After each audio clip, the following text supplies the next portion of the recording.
నాయకురాలు కల్వకుంట్ల కవితకు supreme court bail ఇవ్వటం పట్ల వనపర్తి జిల్లా కేంద్రంలో బీఆర్ఎస్ శ్రేణులు హర్షం వ్యక్తం చేస్తూ సంబరాలు జరుపుకున్నారు.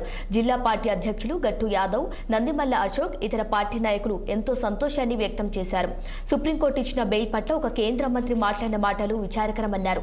కల్వకుంట్ల కవిత రేపటి నుండే ప్రజాక్షేత్రంలో తన వంతు పాత్ర నిర్వహిస్తారన్నారు. 5 నెలల పాటు తీహార్ జైల్లో గడిపిన కవితకు సుప్రీంకోర్టు బెయిల్ ఇవ్వటం పట్ల ఎంతో సంతోషాన్ని వ్యక్తం చేస్తూ సంబరాలు జరుపుకున్నారు.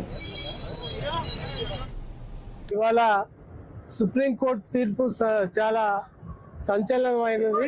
మరి అక్రమ కేసులో కావాలని రాజకీయ కుట్రతోన కేసీఆర్ గారి కూతురైనటువంటి కల్వకుంట్ల కవిత గారిని దాదాపు 5 నెలలుగా అక్రమ కేసులో నిర్బంధంగా రిమాండ్లో తిహార్ జైల్లో ఆడపిల్లని చూడకుండా మరి ప్రభుత్వాలు కక్షగట్టి ఆమెను 5 నెలలుగా మరి శిక్ష రిమాండ్లో ఉంచడం అధర్మంగా యావత్ ప్రపంచం కూడా ఇది ఒక రకంగా దిగ్భ్రాంతిని వ్యక్తం చేయాల్సిన అవసరం ఉంది. ఎందుకంటే ఆధారాలు లేని ఒక కేసులో ఒక ఆడపిల్లని, ఒక మాజీ పార్లమెంట్ సభ్యురాల్ని మరి అంత తీవ్రంగా తిహార్ జైల్లో పెట్టడం ఇది చాలా దురదృష్టకరమైనటువంటి విషయం. మరి ఈరోజు సుప్రీంకోర్టు ఆమెకు బెయిల్ ఇవ్వడం చాలా సంతోషకరమైన విషయం. ఇవాళ సుప్రీంకోర్టు తీర్పు